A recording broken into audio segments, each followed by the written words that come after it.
Hello mga idol, isang pagpalang hapon sa ating lahat at ingat tayo, malakas ang bagyo.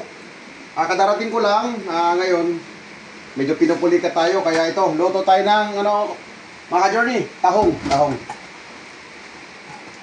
Isa muna natin yung sibuyas, bawang, saka luya para sa ating tahong.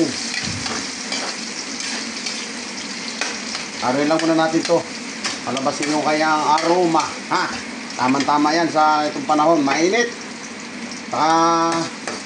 Kulang tayo sa iron mga ka-journey. Ito lang ilalagay natin guys, yan o. Sibuyas dahon lang. Wala nang iba pa. Ito na guys, oh. Yan o. Sarap yan, mabango-bango yan dahil natin, ginigisa muna. Itong kawali ko naman, maatras.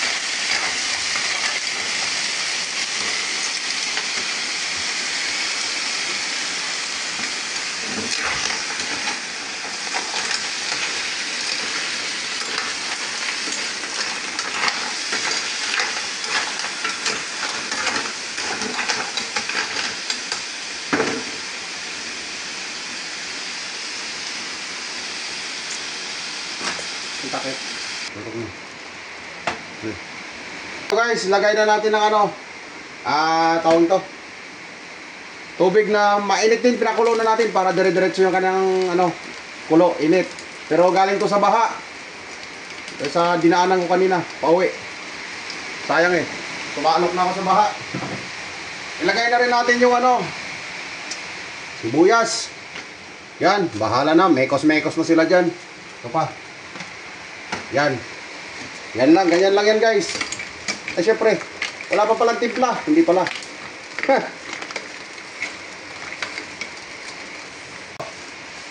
Asin lang. Asin saka bitchin.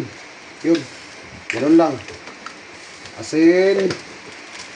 Tapos bitchin.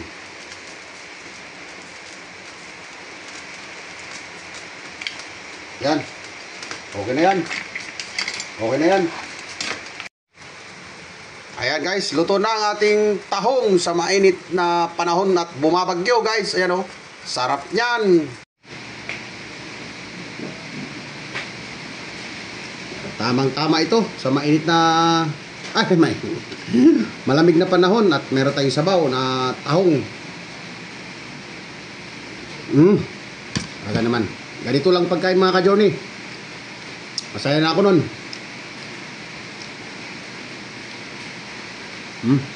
Pagpulyo. Pyesa pala. Pyesang lapu-lapu.